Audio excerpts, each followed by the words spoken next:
working to connect a region of over 600 million bridges between our lands.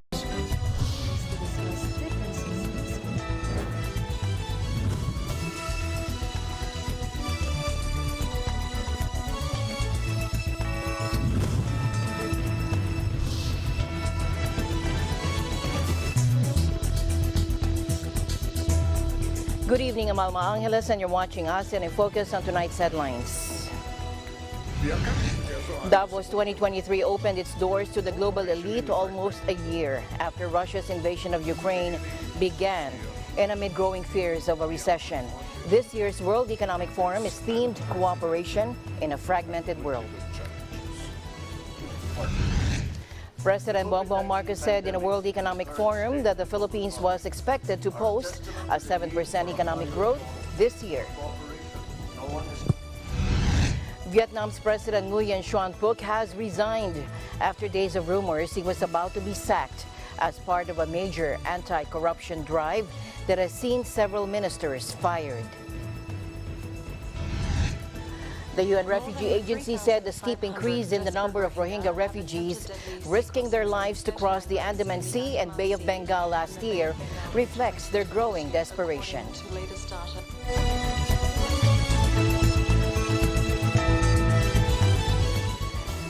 The world's political and business elites are gathering for the annual Davos Summit from Monday to promote cooperation in a fragmented world, with the war in Ukraine, the climate crisis, and the global trade tensions high on the agenda this year.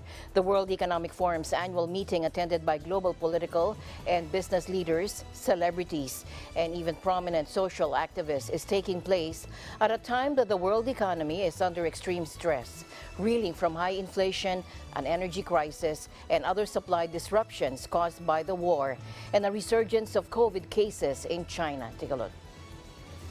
We are coming together under the motto, Cooperation in a Fragmented World. At the beginning of this year, we are confronted with unprecedented and multiple challenges. First, our global economy is undergoing deep transformation. The energy transition, the consequences of COVID, the reshaping of supply chains are all serving as catalytic forces for the economic transformation.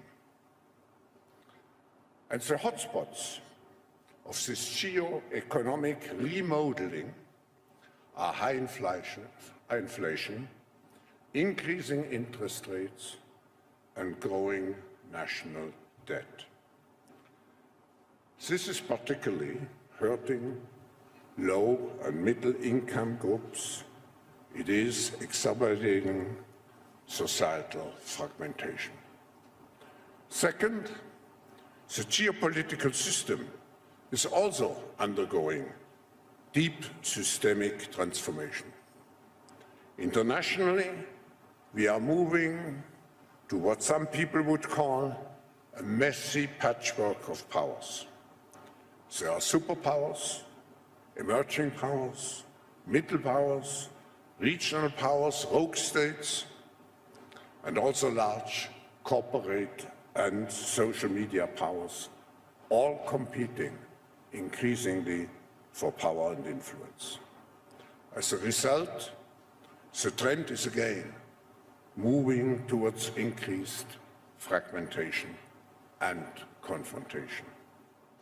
The war is causing great suffering, and it is playing a decisive role on the global development of democracy.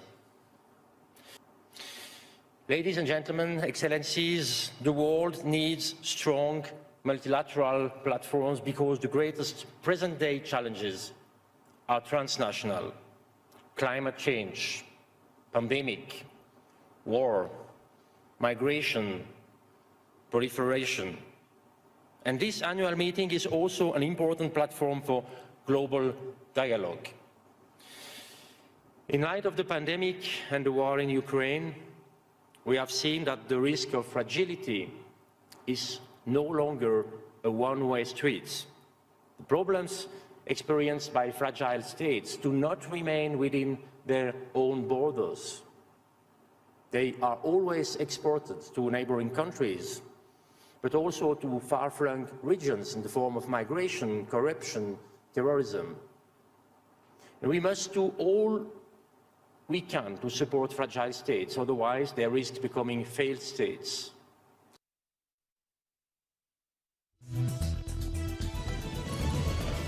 Meanwhile, President Bongbong Marcos said in the World Economic Forum that the Philippines was expected to post a 7% economic growth this year. The president reportedly made the statement after citing an International Monetary Fund projection of 2.7% for this year's global economic growth, slower than the 3.2% posted last year. Again, let's listen in.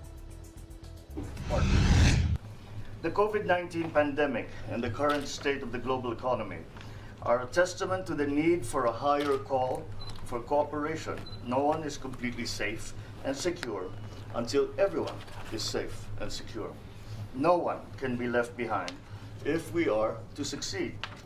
This is the kind of society that we envision for the Philippines, the same one we are striving for in our development plan, the socio-economic agenda that we have put together, and our other national strategies.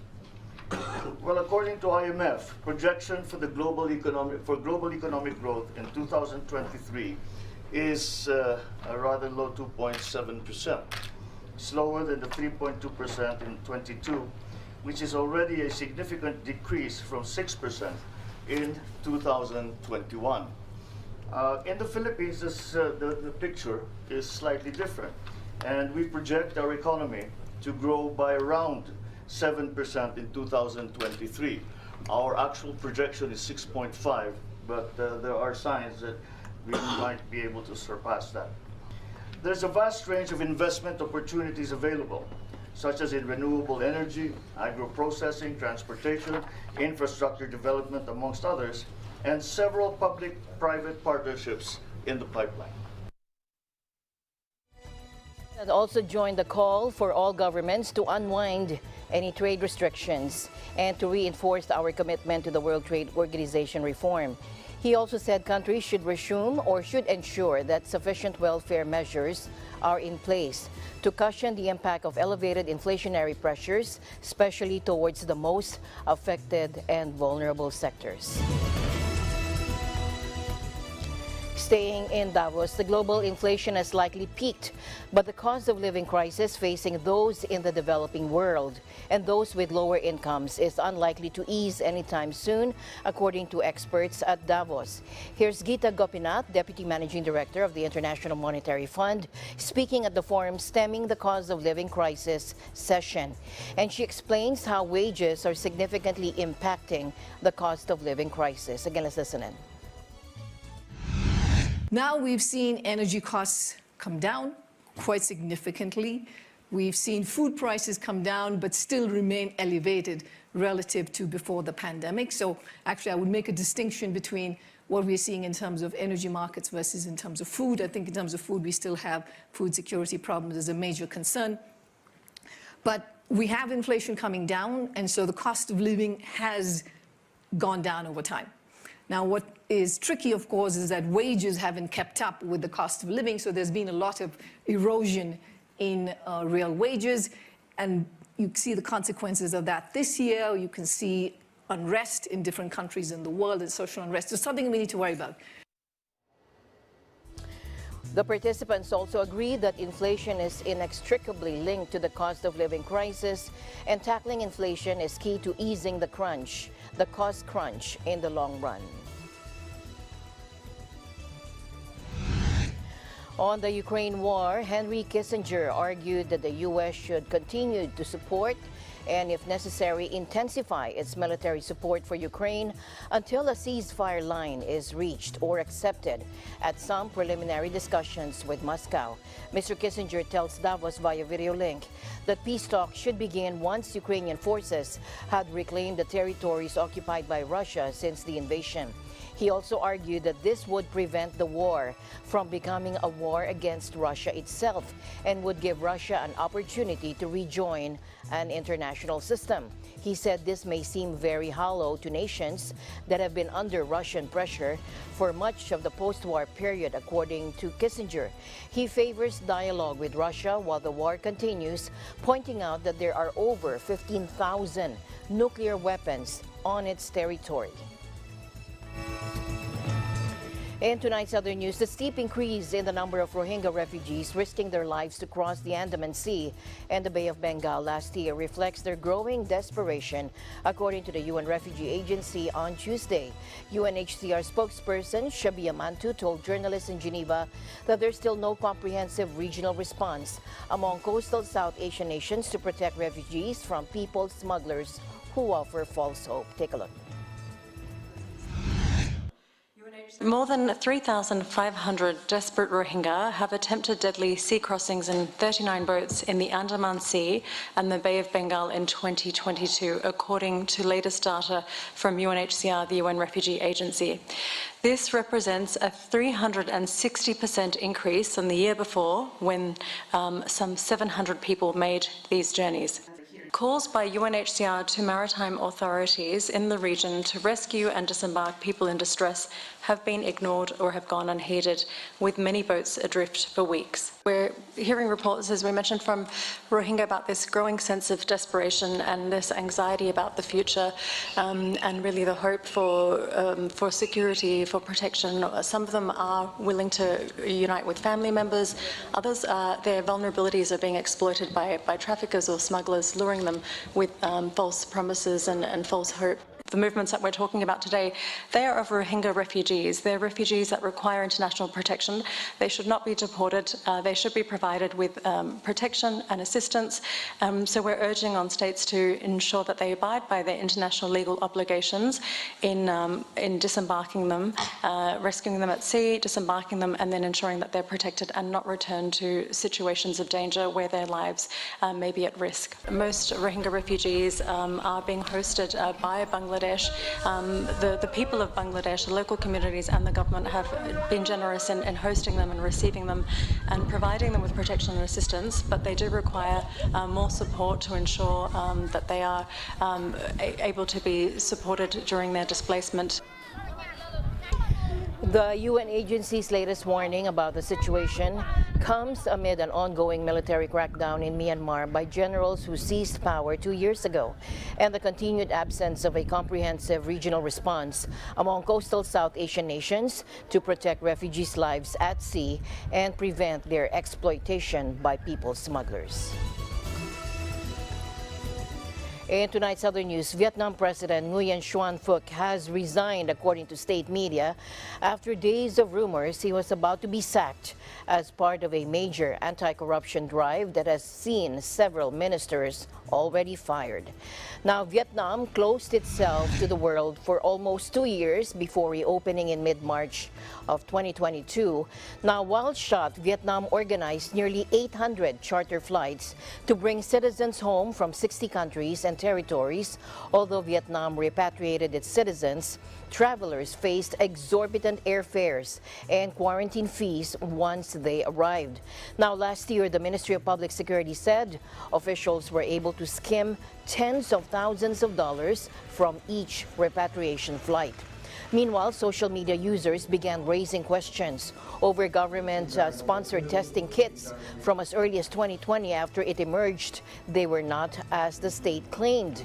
World Health Organization approved the so-called Viet A scandal, named after the semi-private firm that supplied the tests, saw officials bribed to supply hospitals and local communities with vastly overpriced COVID test kits.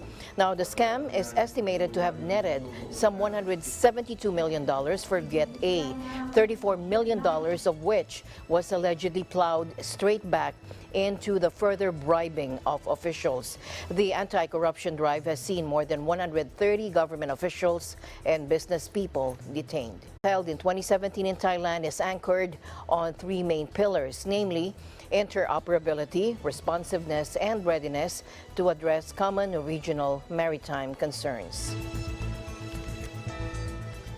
The Chinese city of Ruili on the southern border is slowly creaking back to life as the country ditches its zero-tolerance COVID strategy after years of strict lockdowns and other grueling restrictions.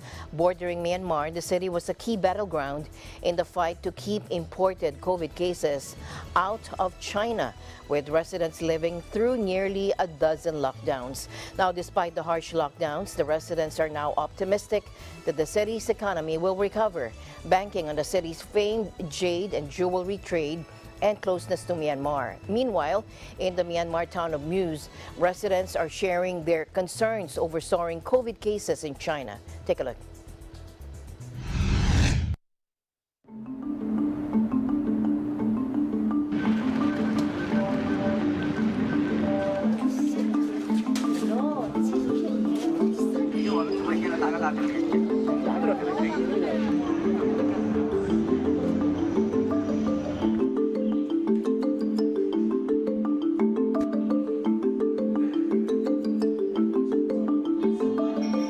从前年到现在的话，现在全面放开，基本上还是能恢复一些，但是要恢复到以前那种状态的话，可能还需要一些时间，因为现在一方面国门还没开，然后我们做这个宝石啊、珠宝生意这一块的话，还是要依靠一些，相当于是个进出口嘛，其实，现在货的话就很难买到，因为我们的大部分宝石都是缅甸的。然后现在很多货也是买了，但是已经放了2年了，都没拿过来。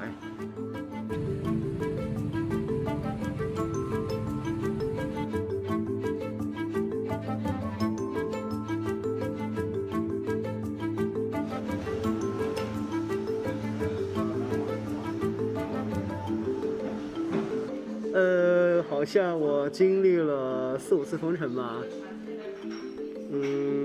也就那样吧。在家该干嘛干嘛，平常没时间做的事情，可以那个时候全部自己搞定了，然后自己也学习一下，这样总做这个生意嘛，然后也自己学一下缅语啊，什么东西的。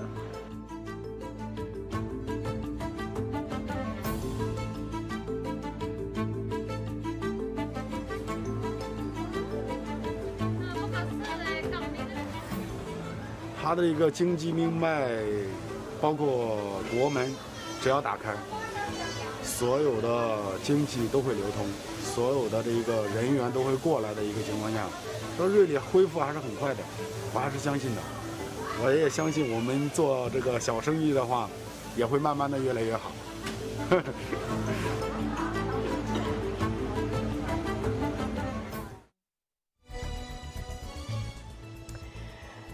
And finally, in our news, actor Idris Elba tells world leaders that poor farmers need investment and not handouts at the awards ceremony in Davos. Elba and his wife Sabrina have called on world leaders to invest in small-scale farmers at an awards ceremony at the World Economic Forum in Davos. The pair were accepting an award for their work advocating for food security, climate change, and environmental conservation. Take a look. Of hunger. Hundreds of millions of people are being forced to flee their homes because of conflict, because of climate change, in some cases both. What's devastating to me is that in those millions of people, it includes hungry, small-scale farmers who are underserved and undervalued.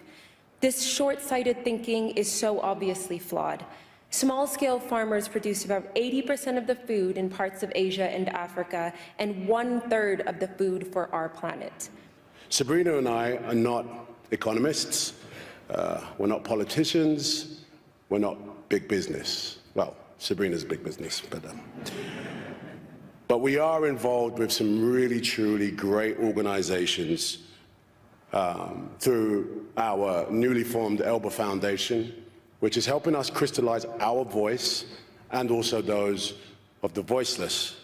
The poor of this world are not just looking for aid and handouts. They're looking for investment in people, in nature, in innovation, in partnership. What Sabrina and I would like to leave with you today is, please do not lose courage. Okay? It takes stamina to stay the course. To the businesses, keep investing in mitigating climate change. As Sabrina said, please invest in small farms and the small to medium businesses that support. With greater access to finance, to markets, to resources, to technology, to knowledge, and to people, we can define a different future. Thank you so much. Should we take our picture? Now, the pair have spent the last 2 years meeting with several world leaders to discuss the need to support small-scale farmers adapt to climate change and other shocks. The couple were appointed UN Goodwill Ambassadors for IFAD, the UN's International Fund for Agricultural Development, in April 2020, and they've been advocating on behalf of the millions of poor small-scale farmers across the globe who are struggling to grow crops in spite of being responsible for producing 1/3 of the world's food and more than 70% of the food produced in Africa and Asia. Many African countries face widespread drought. The Elbas have visited projects funded by the UN agency that provide irrigation and other technology to help them cope with limited water resources. They called on the world community to increase funding in this sector as a means to improve food security and reduce hunger.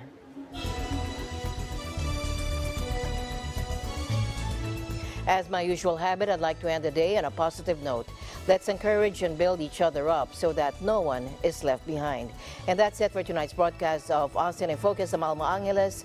Stay in the news because we live in extraordinary times. Good night.